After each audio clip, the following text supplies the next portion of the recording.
seems to be live. Fine. Okay. Um, so you're back in London? Yes. Just got back. Well, I should say in London. I am presently in London. Okay. From Paris? Yeah, we moved to London about 5 years ago.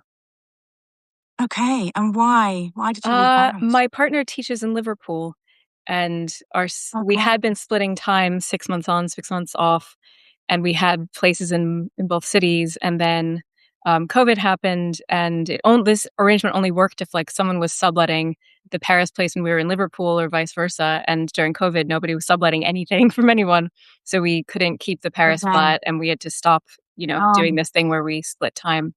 And then, so we just sort of stayed in London. Our son is happy here. We have a nice house here.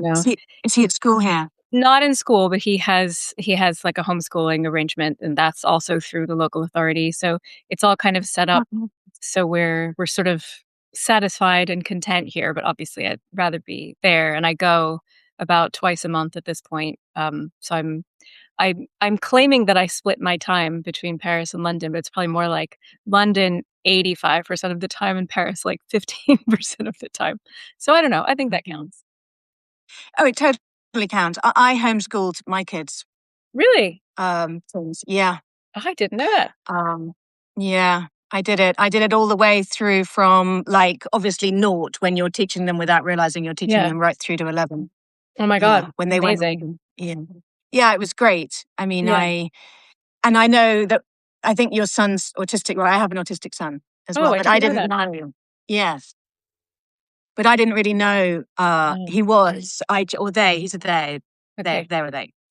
But I didn't really know that until kind of later on, and they'd actually gone to school. And then I looked back and I was like, oh, I'm so glad I did that. Yeah. Because I think the system is tough anyway. And actually, in terms of vocal, like when you're in a playground and you're like already somebody who finds like too much, interfere, like they can't filter. Yeah. Like finding their voice actually has been really interesting in their kind of vocal. How's your son? Is he vocal? He's very vocal. Yeah. Okay. Yeah, he's vocal, he's verbal, he's extremely expressive.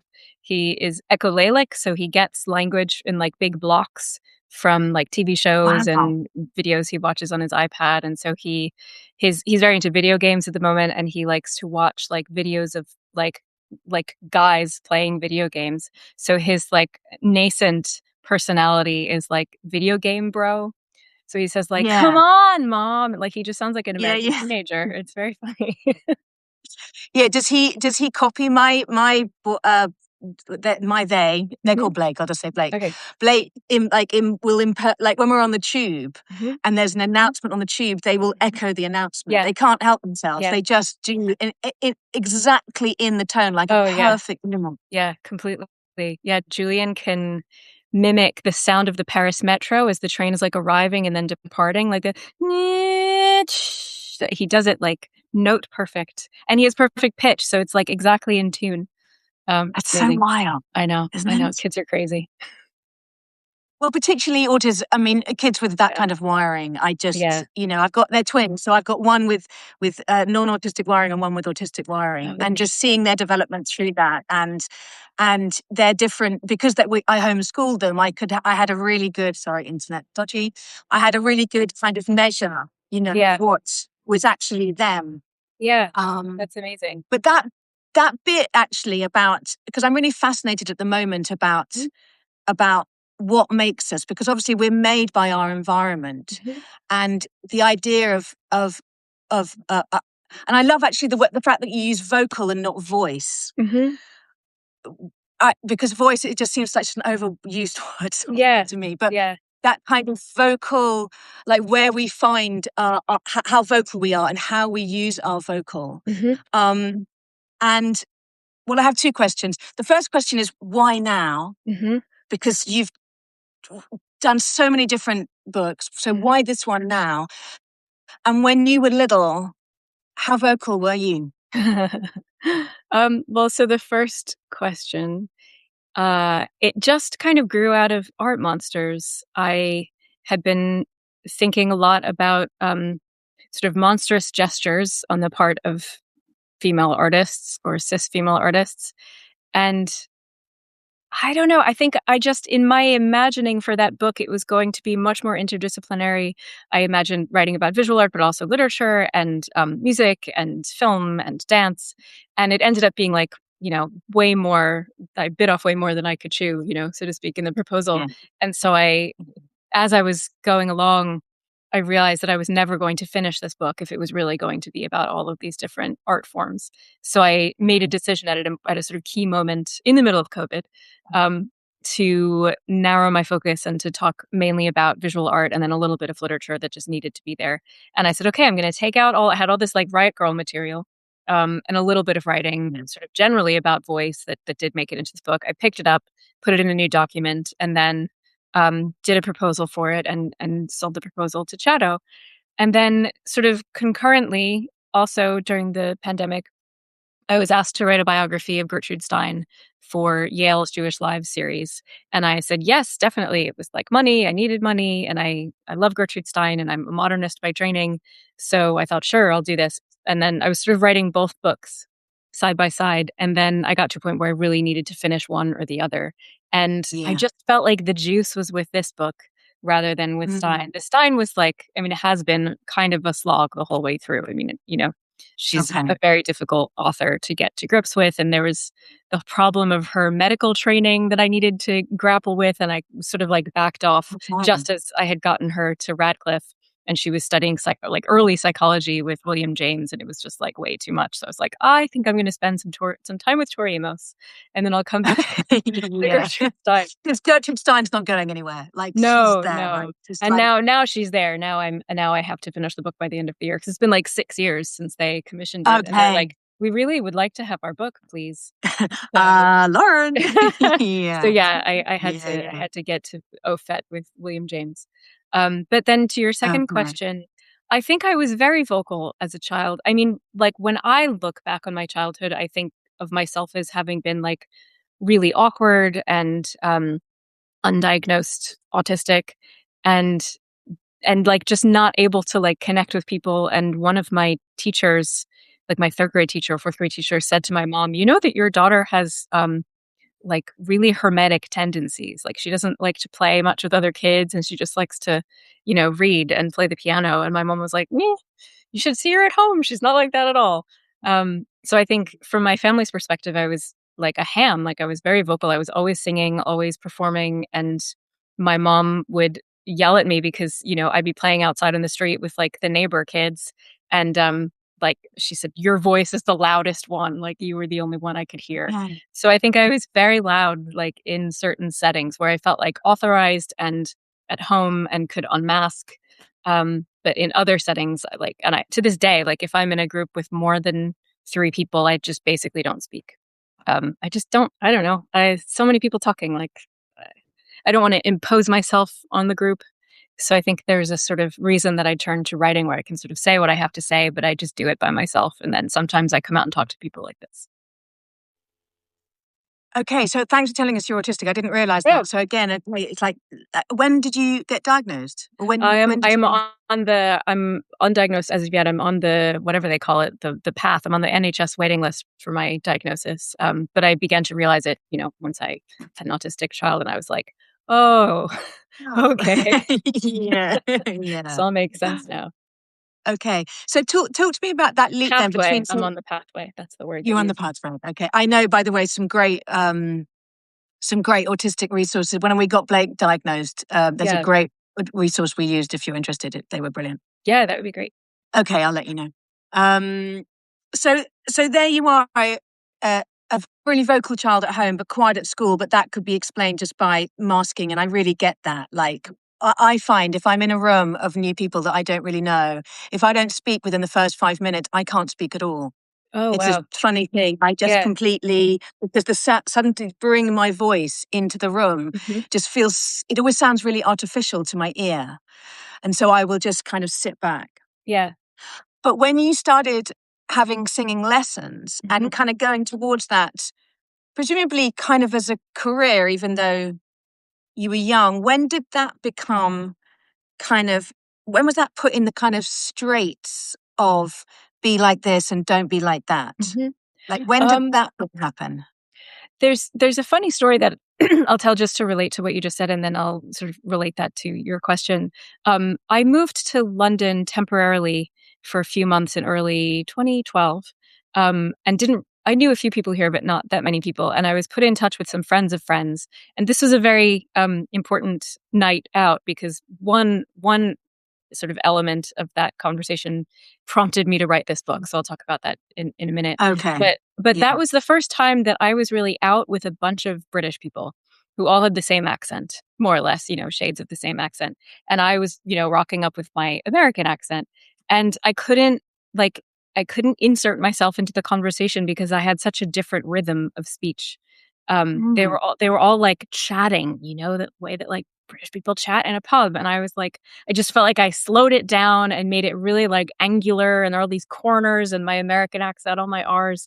And I just felt really like out of step, like vocally, with the people around me. And I think that was an important sort of moment for me in the writing of this book and in my thinking about my voice and what it could be, what it was and what it could be, and how to think about it functioning in the world.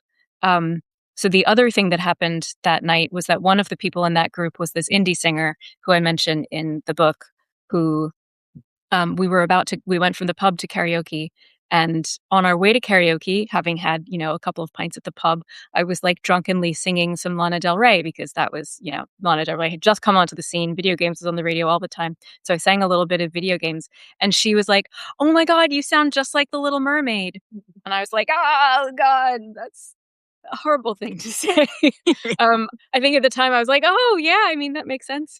I used to listen to her, the singer, a lot back in the day, so I definitely borrowed elements of her vocal technique, and ended up with a very similar kind of voice to her when I am singing in a particular part of my range.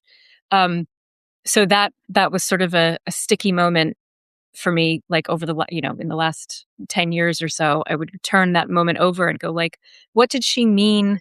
Was she judging me? Like, did she think I wasn't cool? Like, was there something wrong with it? Did she think it was cute? Like, I couldn't, I like obsessively went over and over this interaction. So just to link that to the question you just asked, I think I was very concerned from a very young age, probably because of the way that I was very serious about my voice lessons, with like doing it right, with doing singing the way you're meant to do it. I had my like models, one of whom was the Little Mermaid singer. Her name is Jodie Benson.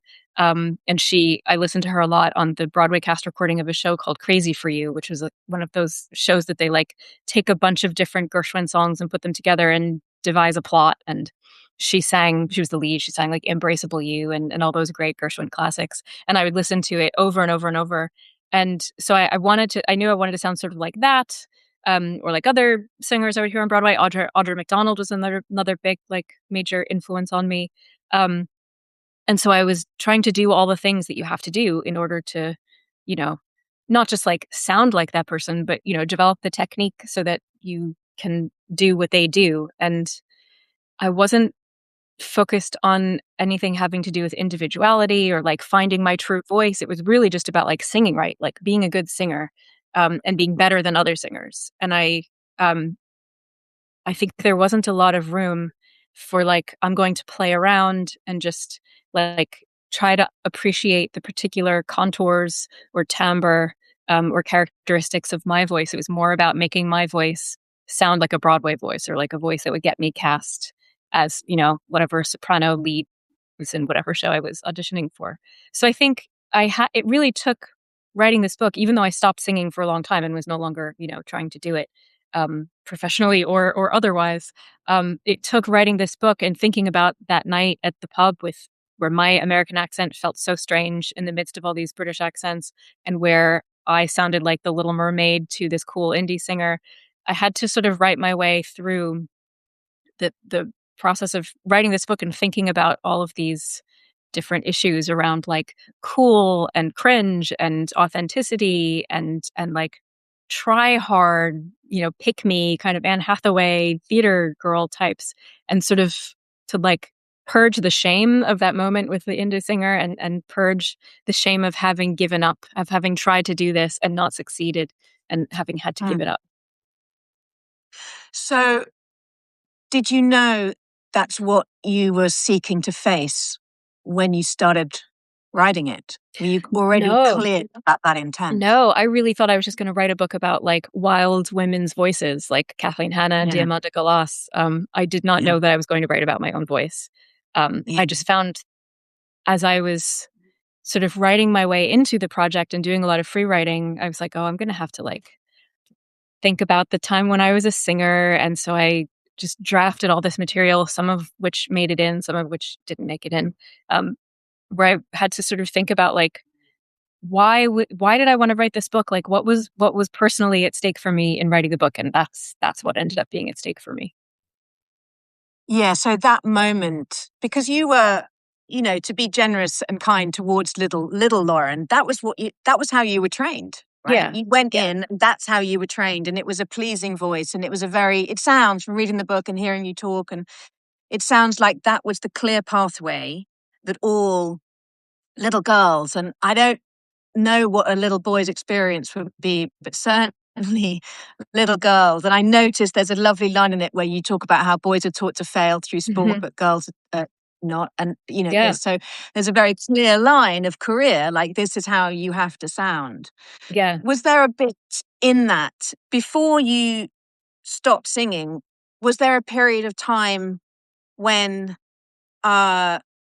another vocal or the wish to play was trying to come through and couldn't, or did you stop like dead in that moment with, as it were, Little Mermaid voice just left like in aspic? Yeah, no, I did try for a while. I mean, I listened to a lot of like Tori Amos and got all of the piano song books, and so I would like whenever everyone was out of the house, I would like sit down to the piano and do Boys for Pele start to finish, and had a lot of fun that way. And I was able to play around with my voice, but I didn't know how to do anything with that sort of less professional, more just like pop. I mean, how do you become a pop singer? Like, I still don't know. I guess you would have to start playing gigs and stuff and whatever. But I didn't know how to do that then. And there was nowhere I could have been gigging on Long Island as like a 16-year-old. I mean, Tori Amos like went gigging in gay clubs when she was 16, and her reverend father like went with her. So, you know, I think I just didn't have the savvy, or like had no car. Like, I don't know. I just felt sort of disconnected from a world in which I would be able to take my voice on the road. I think part of it, as you were starting to say just now, has to do with the kind of voice I have, which is very like kind of sweet and soprano and like more like Tori Amos or Kate Bush than like Courtney Love, for instance. So I think if you have a kind of Courtney Love type voice, maybe it's easier to branch out and, I don't know, explore what lies beyond, you know, the groves of conventional, traditional, classical singing. Like if you don't have a classical voice, then I think you're freer to do what you want with your voice. But if you do have that sound, it can be hard to break free of the sort of straitjacket of like, this is what you have to do with this voice. This voice goes with this career, goes with these kinds of roles. And so I lacked the imagination or the savvy or the ambition, I guess, to break out of that path. Yeah, I mean, in the run up to talking to you today, I've been through down amazing. Dear, now my voice. Hang on a second. I've been down brilliant wormholes of kind of Pussy Riot and Bikini Kill. Oh, amazing. Yeah, to really listen to them, you know, like fail on stage in terms of tuning. But their delivery, it's just like all about the delivery. And I really noticed that there's a bunch of artists we could reel off now, male vocalists who are never in tune. They've got really bad voices. I'm putting that in inverted commas for anyone's listening. But their delivery is absolutely second to none, and nobody really gives a shit, and it really works. But there are far less women who do that. And that's certainly a product of exactly the kind of conditioning. So those ones, Pussy Riot and Riot Girls and Bikini Kill and all of those, like they are, and actually even PJ Harvey. I was listening to a great PJ Harvey and Bjork live. Can't Get No Satisfaction, and PJ Harvey's delivery is, I mean, she's in tune, but she's just like, she's not like it's not pretty. Yeah, exactly. At all. It's practically flat. Yeah. But there's a real power behind it. Yeah. So that bit of you, and I really get your kind of like the shame you talk about around the Little Mermaid. I can feel it coming off you, and I can, and I get that. And I've heard you talk about it as well, and as well about the Anne Hathaway, and it's just that little, that she does. I know she does that in her Oscar speech, and that whole kind of.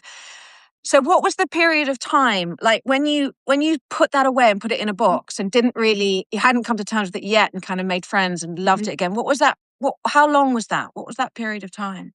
I mean, I last sang really on stage. I was probably like 26 or something, and I was in France, and somehow I got mixed up with some random, like, very strange musical in Neuilly, in the suburbs of Paris. So and I sang like an aria on stage. And then after that was just like singing, to myself in my house. And I don't know. In terms of this idea of like the pretty voice versus the interesting voice, I wanted to grapple with that in the book because I know what you mean, and it was very hard to live down as someone, with a pretty voice and not an interesting voice. And so there's this, Tracy Thorn has this great book about singing called Live at the Albert Hall. And there's a passage where she talks to Romy from the XX, whose voice I think sounds a lot like she's been listening to a lot of Tracy Thorn.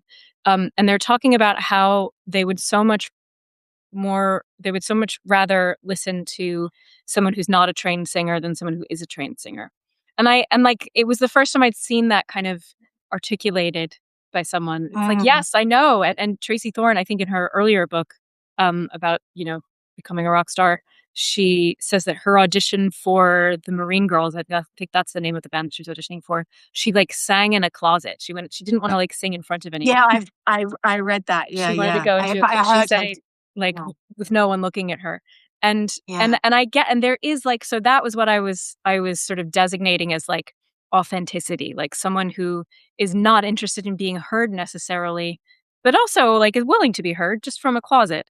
So it's like that you have to, what's like cool in this realm is like giving a little bit, but not too much, not like selling the song to the rafters like Ethel Merman, just kind of like singing in a closet in an interesting kind of musing way. And so that's fine. That is what it is. That's a kind of aesthetic that I think is socially constructed, but for whatever reason, maybe I don't know, we as humans sort of respond better to like a hint of something rather than a full blast of something. But then I was like, well, where does that leave?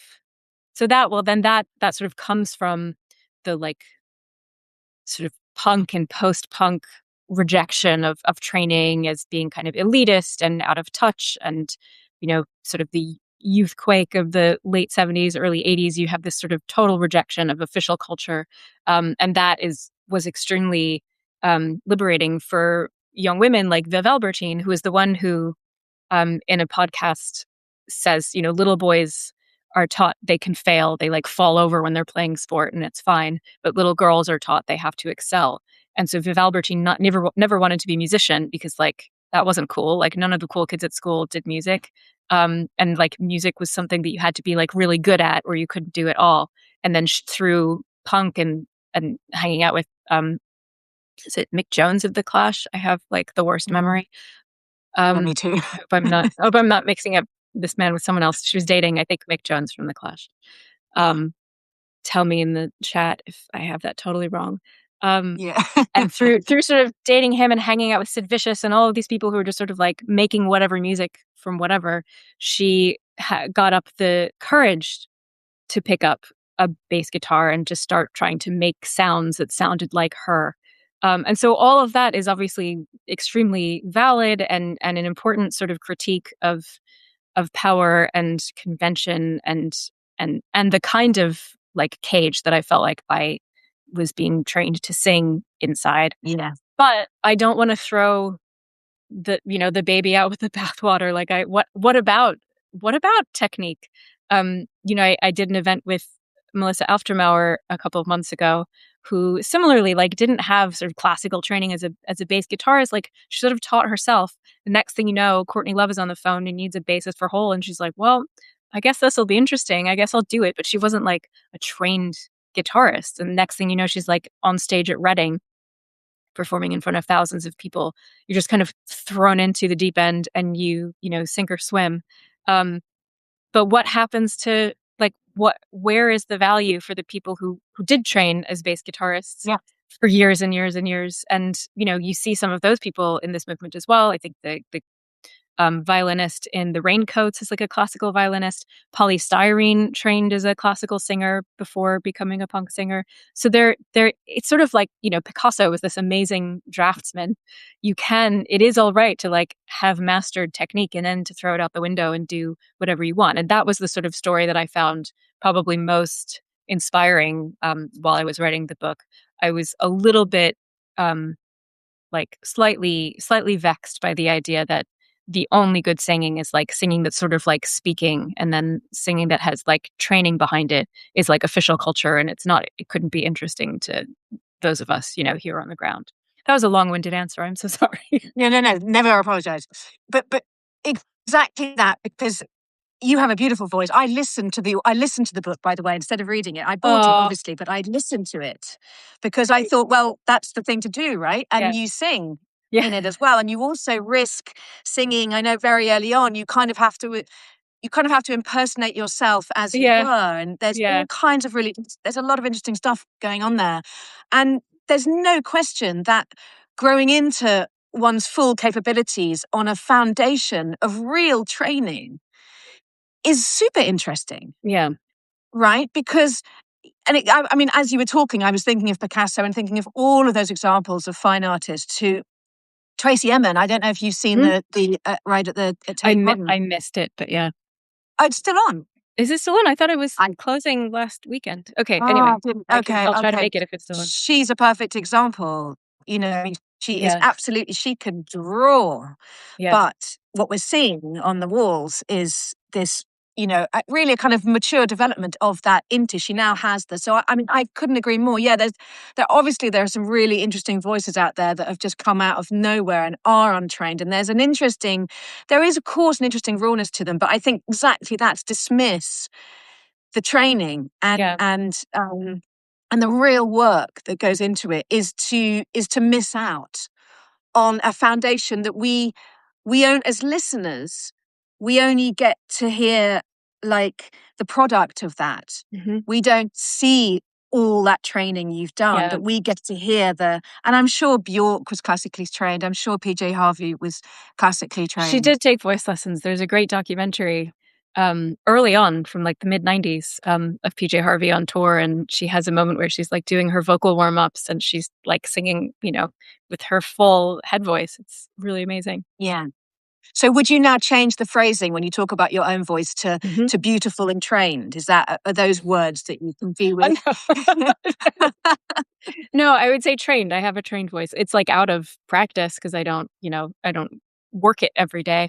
But if I would love to go back to voice lessons if maybe my son gets a little older, I'll be able to. But someone who I was really interested in writing this book and working on the different chapters was Billie Eilish, who I had initially heard, years ago, and just was like, oh, she's this like whispery voice thing. Like, why is everyone whispering? Why are we whispering? Really close to the mic.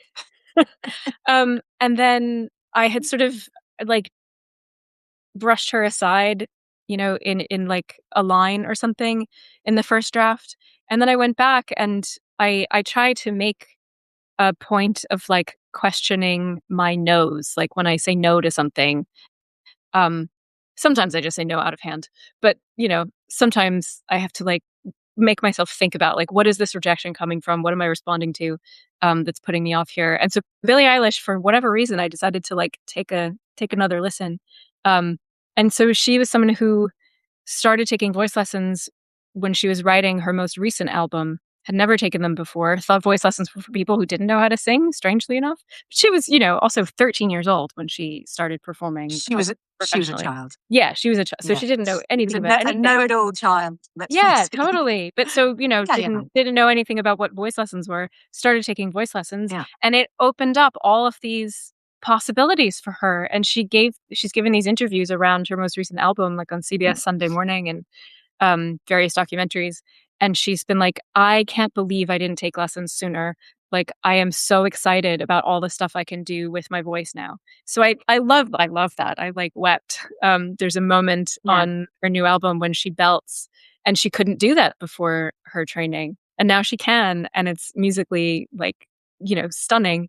So yeah, voice lessons. Yeah, I pulled up a YouTube of her singing, and I can't remember what track it was.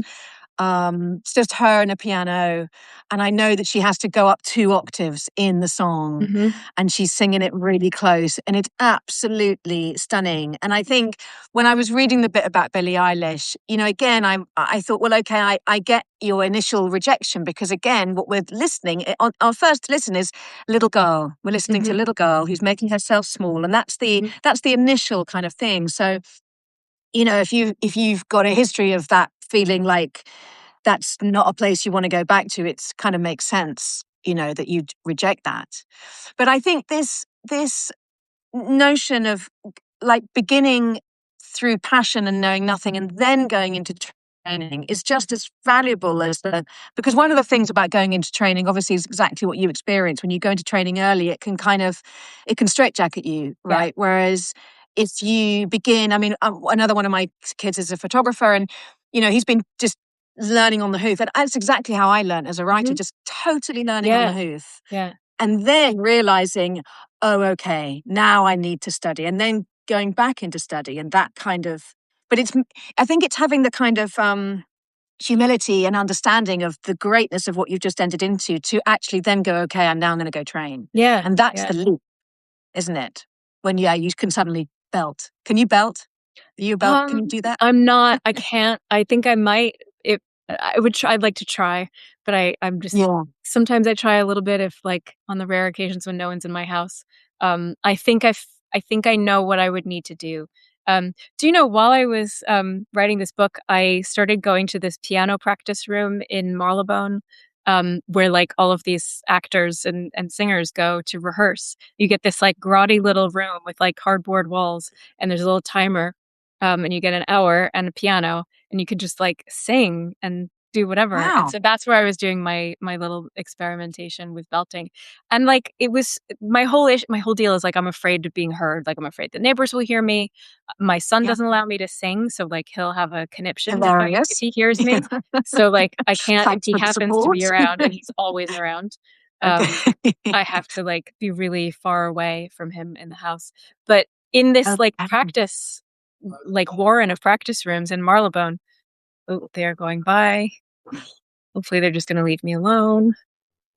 Okay, sorry. I also get in trouble when I'm doing this kind of thing, and he will hang up the call. Okay. Okay. But so no, they've gone somewhere else. In the practice rooms, you can hear other people sing. I heard like an opera singer. I would hear like someone singing that song from Waitress. Waitress the musical. There's like this one song that everybody sings from it, which I love to sing too. And something about like hearing other people rehearsing made me feel like not. Shy at first, but soon I was like, well, we're all here to do a job, and I'm going to sing my song. So yeah, it's like, I think that's where I'm going to go to experiment with my belting. Okay, because it's an environment, so it's not like karaoke where you can fuck it up, but it's like a place where you're hearing professionals going on. So it's like a equivalent. It's like a writing room. Yeah, exactly. Right, but it's because then being around the same people, that's amazing. God, anyone listening who just needs to make that bridge. Where is it in Marylebone? Will they just find it? Can you Google it? I think you could just Google it. There's a lot of them around London. Just Google like piano practice room. You pay like, I don't know, was it maybe 10 quid for an hour or maybe less? Oh, brilliant. Yeah. I know, the best 10 quid I spent that day. Yeah. I mean, I'm one of those singers who says they can't sing and would never in a million years get up on stage. Although I did once did I do a year at singing school? Back in the past. But I just didn't have what I didn't have was the real hunger and love and joy for it. But, I'm great in my car. But reading this and listening and going down I'm just going to hold it up again, everyone, so you can see it, vocal break. It's brilliant. Has really changed the way I've listened. Really? And the other really changed the way, because I'm a completely kind of I'm a total receiver of music. I don't play anything. I don't listen closely. I don't really know anything about it at all. So this was a real education. And one of the things I think you'll be pleased to hear, because back in the 80s, I was Madonna. And I was not Cyndi Lauper. I was Madonna. And oh my God, that I've changed my mind. You've changed your mind? Oh, totally, man. Because I've just gone down. I've been listening to Cyndi for weeks on end, ever since I was reading it. And then I started listening. And then I went back to go, all the famous ones. Yeah. And I started re-listening. And I watched that video of her in, what's the Sing the World, whatever that video is. We Are the World, yeah. We Are the World, when she has to repeat it 10 times. Yeah. And the way that she approaches the mic and her whole kind of physical. So I was completely listening to her all the time, completely enmeshed and embroiled. I'm so happy. I'm so delighted. I know. Thank you very much for that. But then I thought, why don't I just listen to Madonna again just now, 10 minutes ago? Let me just listen to. I couldn't believe how there's nothing there. I know. I mean, she has her own stuff going on, but musically, yeah, there's nothing there. Yeah, I mean, musically, I know she's got amazing, a million stuff, but vocally, there's nothing there. I know. And I was just kind of amazed at how I didn't hear that at the time. And yeah. So I watched her do it late in it was 2024 Glastonbury, Cyndi Lauper, and her voice is really going. Yeah. And again, that kind of struck me. That's another kind of thing that vocalists, when it goes and you lose it. And I don't know, have you witnessed that? Have you, obviously you're way too young for that to be happening, but is that something you think about? And yeah. I mean, I wrote a chapter about it in the book. It is something that I worry about, and it sounds, there's all of these artists, dancers, pianists, clarinetists. There's a whole sort of cadre of performer who, when they get to a certain age, can't do their art anymore. I find that tragic. That is just so sad. I mean, Julie Andrews, for instance, who had this operation to remove vocal nodes, and the doctor ruined her voice. She just woke up and couldn't sing anymore. That is just the saddest thing. And from disuse, I lost a lot of my upper range, but I find when I'm vocalizing regularly, I can start to get some of it back. But it's also, my voice has gotten lower. There's a Billie Eilish song, When the Party's Over, that starts on an E below middle C. That was the song I was listening to. Oh, it's so good. It's so beautiful. It's so great. But it starts don't you know I'm no good for you? And that don't is I could never have sung that when I was younger. It was probably a G below middle C was my lowest note. So now I'm I have more notes in my lower range, which is very exciting. So that kind of makes up for having lost, way at the very top. That's okay. So you can't no one ever uses those, so it's okay. Okay. Okay. And what about having a child? Did that change your voice? Have you noticed? I don't think so. Not that I've noticed. I mean, I used to sing to him all the time when he was a baby. And then a few years ago, I think he also at that time didn't like when I spoke French to him. And I had also been speaking only French to him. So I think it's something about the way my voice changes when I go from English to French or talking to singing. He doesn't like the change. He would prefer just this voice, my English voice, my non-singing voice. But maybe one day he'll change his mind. So you're French, because that was another thing I was interested in, because I know you've noted that actually you take issue with the idea that find your voice. You have one voice, which was really gratifying to hear that. And so as a linguist and bilingual French, Lauren, that vocal and that, do you find that you, in terms of like how vocal you are around stuff, is that a different person? When you sing, is that a different voice? Do you notice that? I mean, what are those changes? And even, yeah, I guess between those two, because it's like American and French. So that person and then the French person. Tell me about the differences there. I am like, I'm not a totally different person in French, but I'm a different version of myself in French. And soon after we moved here, when I was still sort of closer to my French self, even when I was speaking English, I ended up getting myself barred from the local pharmacy because I had like congratulations, like thank you, like I had a little like French temper tantrum, like mais c'est pas possible, mais c'est pas possible, c'est admissible, like and in French, like in front of I like in English I was trying to be like very polite, but then French me took over and was like, this is not all right, you cannot do this, and I didn't yell, I didn't raise my voice, but I think I called him a trou de cul in French. Okay. And he didn't. I guess he understood that without necessarily understanding the French, and like I'm not allowed to go back to that pharmacy. So like I think in French I allow myself more. I don't know, like the French are always complaining, like ce sont des grands râleurs, like always with like and it's good to complain because why would you repress that and like keep it to yourself? Like it feels good to just let it out. Gets the blood pumping, have a good like complaint to someone working, at the post office once a day, like it's good for you. You don't want to bottle that stuff up. And I think because in France, whenever someone says no, c'est pas possible, like that's usually an invitation to be like, try me, and we'll see if we can make it possible.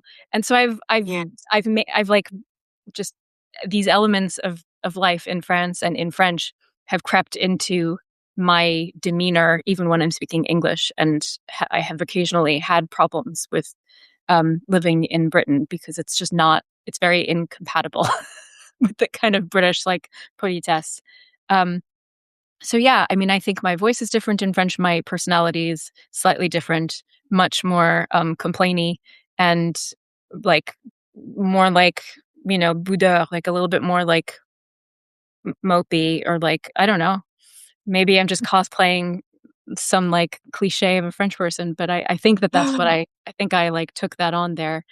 So that's one of the ideas behind my argument that we don't just have one voice, that we have many voices, and our voices that we use every day are just the ones that we're most used to using and that have formed over time as a result of, various socioeconomic and geopolitical like conditions that have conspired to create the voice that we use. I mean, I find that in Britain all the time. Like, I have friends who've like changed accents. I find that like bonkers that they like fully like grew up in the West Country, then moved to London, and now they talk differently. Like, I don't know. Everyone I know from New York who had a New York accent like still has a New York accent.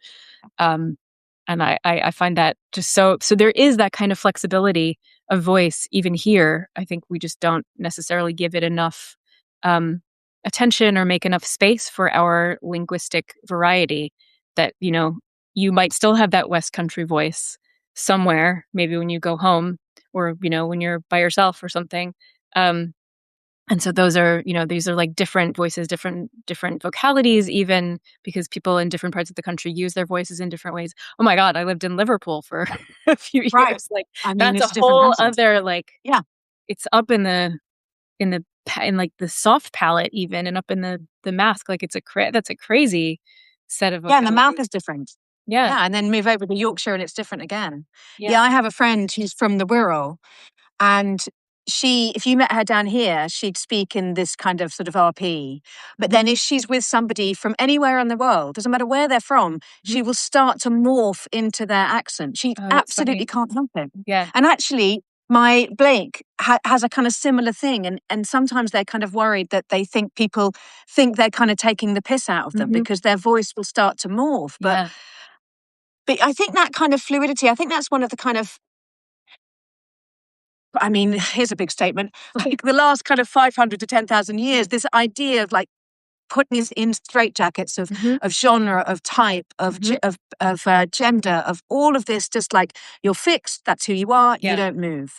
And we see it in literature, like, you know, what do you write? Is it literary fiction? Is it, it's just like fucking hell. And the same thing with voice. And I know when I go to France, I'm quite a different, I mean, I speak French unbelievably badly, but what I do quite well is I kind of am able to I'm able to embody and impersonate the French me, who was somehow able to make herself understood quite well.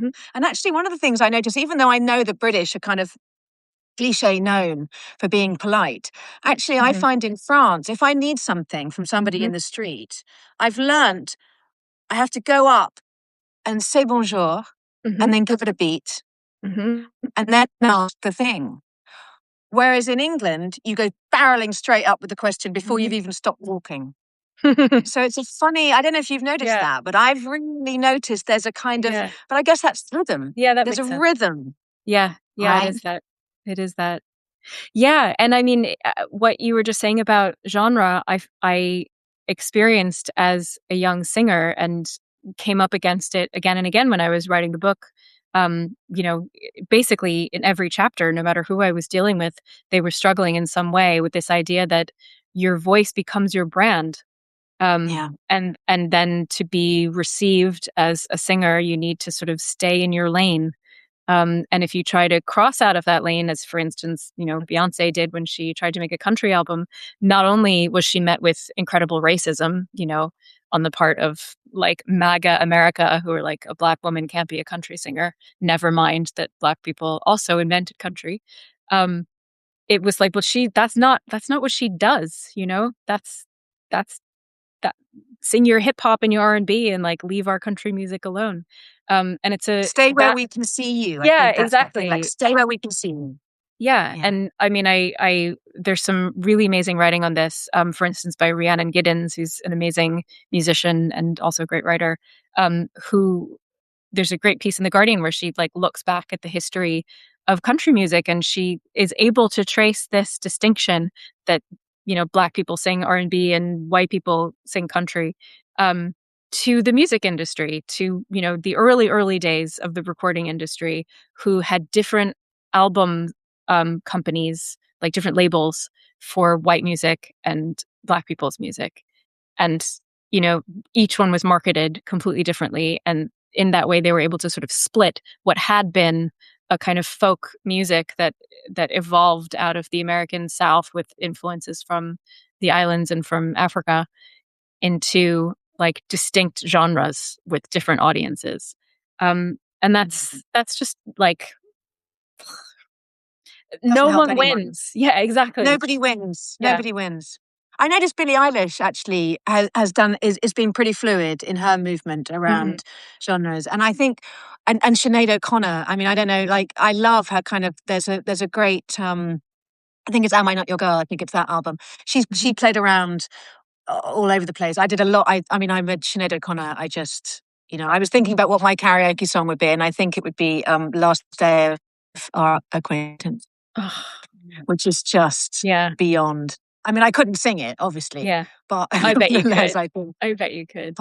I'd have the power. But like anyone who's got divorced who's listening, if you wanted the best divorce song in the world, it's that song.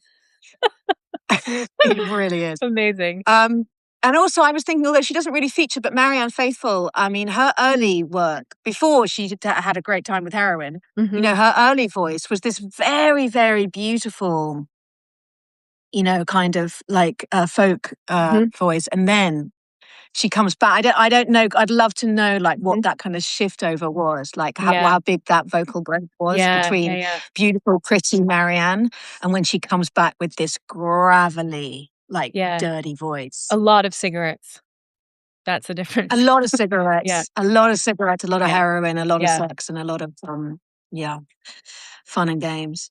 I wondered as well, that move from being a singer to being a writer, and singing such a physical experience, and writing, although I know with Beauvoir you talked about really embodying her, but for all intents and purposes it's a cerebral sit down, you know, discipline. So how was that on your body? And did you find your body was like, I think my body was happy to be left out of it. Was it? Okay. Yeah, like to get a break. Of course it's not left out of it, is it? And I have like no. I mean, I'm always such upper back pain today. Oh. From looking, I don't know, the way I was looking at my computer, I went to Scotland over the weekend and had 4.5 hours on the train. So like the way that I think I was looking at my computer on the train, like the wrong angle, really messed it up. Yeah. No, I feel your pain. I think I was very happy to move from, because obviously singing is like a physical act and you are your instrument, but also something that you have to go out and do in public and get judged on very publicly. And any mistake you make when in your performance is heard by everyone. Whereas when I'm writing, if I am using the wrong word, I catch it and an editor catches it, whatever. Sometimes it makes it into, there are some howlers in this edition of Vocal Break. There are some bad mistakes right in the first few pages that have been corrected for the paperback and for the American edition. But, by and large, you're taking your rejection quietly by yourself in a room.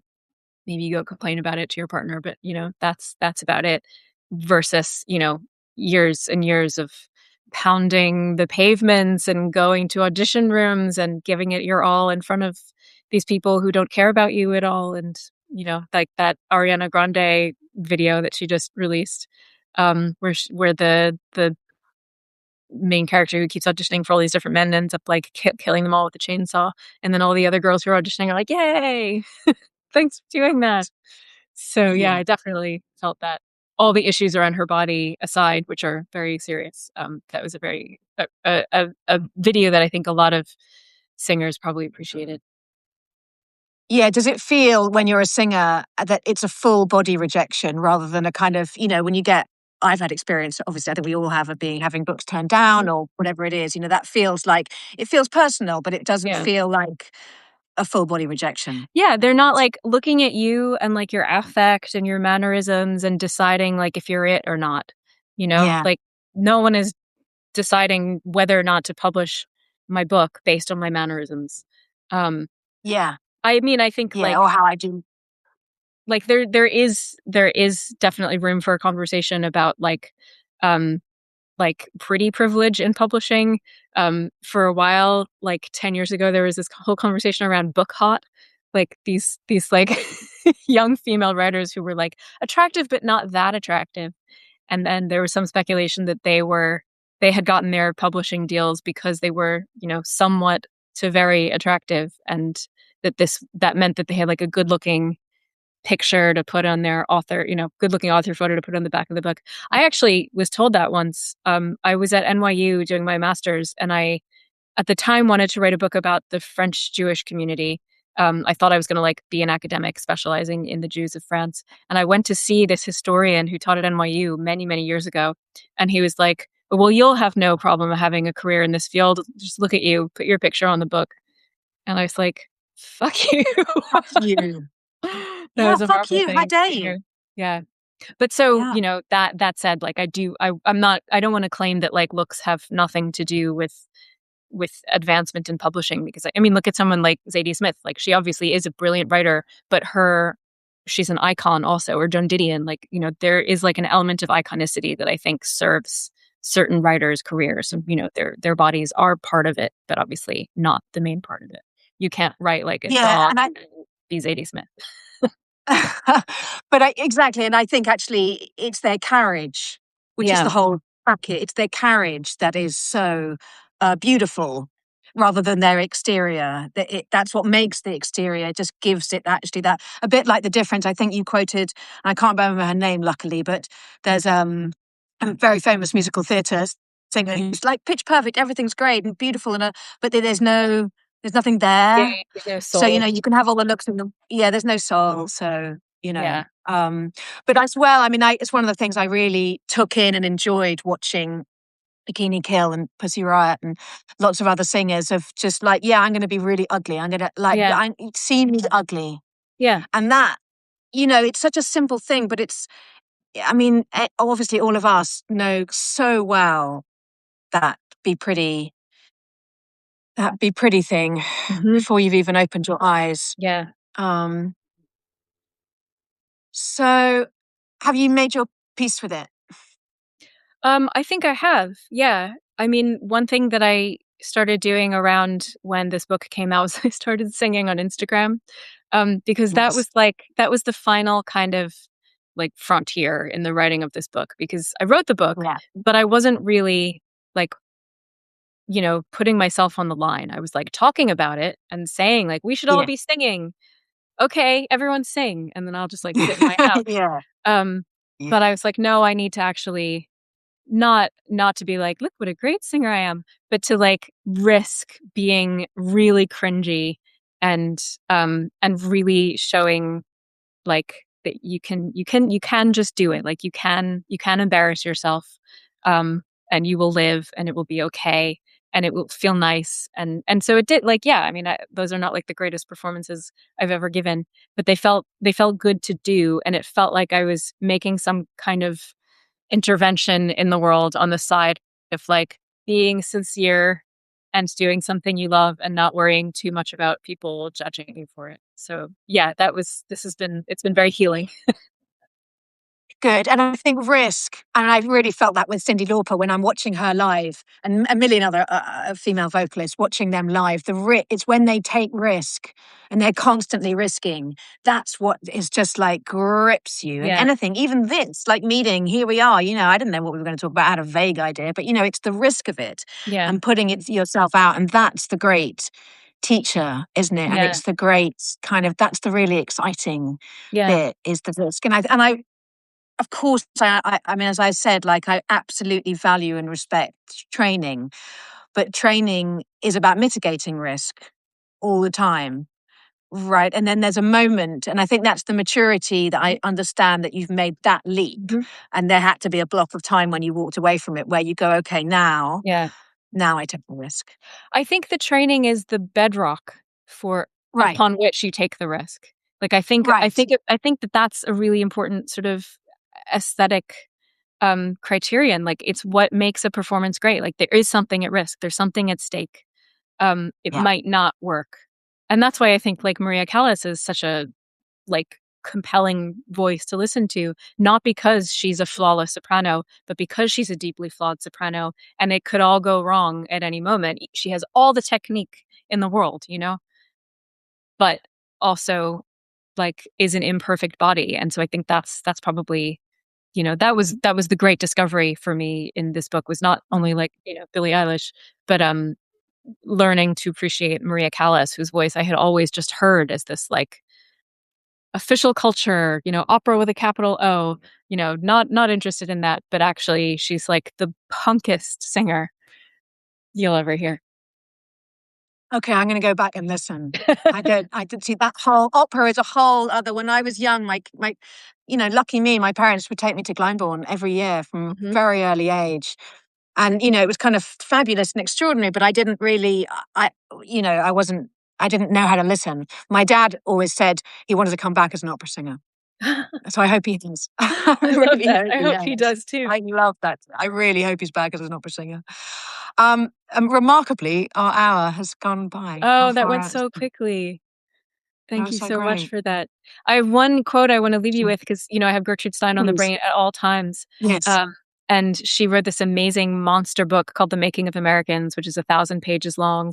And it's the first time she Mm. really does her like Gertrude Stein thing of like, Yeah. the same words kind of reiterated in different configurations and da da da da. But there are moments of doubt. There are passages of doubt where the narrator is like, Mm. I don't know what I'm doing. This might not work at all. And, everyone I know thinks that I am a stupid one for writing this book. And then she writes, and then someone says yes to it. And that's like the moment in her life when she met Alice, and Alice kind of validated her as a writer and validated this crazy experiment of the making of Americans. And I think like honestly, that's like the necessary um like component when you're taking these risks as a writer or as a singer in your bathroom singing into a toothbrush, like that people greet that with acceptance, and they Mm. say yes to it. Is That's what I think, I don't know, that's what, for me, having people on Instagram being like, oh, that was really cute, thanks for doing that. Or like having you ask me to do this event and talk about this book this way. Like, it's like having someone say yes to it just opens up your heart and like makes you feel like I might sound like a total fucking fool, but like someone said yes to it, and now I can move on to whatever the next part is, and now I can do the next project, on the back of having this project been greeted with such like generosity. Anyway, so yeah. Thank you for that. And actually, it's my pleasure. And it's just, all it takes is one yes at a time, isn't it? Yeah. Because they each just lead on and lead on. And that risk, I mean, I know I'll just leap into a male vocalist for a second, but I always think of this when I think of risk. Bowie always said, if your feet, you've got to go out just far enough that your feet aren't touching the ground, and then you might do something interesting. Oh, I love that. And by the way, there's an amazing Bowie at the Lightroom in Coldrop's Yard if you want to go and lie on the floor. Absolutely surrounded in a box the size of the upper hall. It's absolutely extraordinary. Oh my God, amazing. It's really fucking amazing. I will. Oh, wow. Okay, love this. Thank you so much. I'm going to hold it up one more time. Everybody, Vocal Break. It's really brilliant. So cute. Listen to it. Read it. Go and see you live. Have you got any more live? Where can they find you, Laura? Well, I'm on Substack, Serious Ladies, and I'm on Instagram. I think like in a couple of weeks, I'm doing an event with Marie Dariussec at Dot Books in Notting Hill, I think. Great, that's around the corner for me. I'll come to see. Oh, good, do come. Various things happening. I can't remember off the top of my head. Like I have like, my brain was wiped clean by that trip to Scotland, and now I'm just like, what happens now? One thing at a time. Well, I'm going to say they can probably find out what you're doing on your website and on your Substack, and on Instagram. Yeah. So, well, if I'm here, I may well be in France if it's in September, but I will go around to Daunton now and find out when it is. And if I'm here, please do. It's the 14th of September. Yeah, I'm in France. Bollocks. Another time. Yeah. Okay. All right. Well, take care. So great Thank to you see so you. much. Good to see you too. My pleasure. Bye. I don't know how to get Thanks out of everyone for coming. Okay. I'm going to get out of here. You just sit there and I'm going to get out I'll just sit here. Okay. Bye. That's it. Mental enough.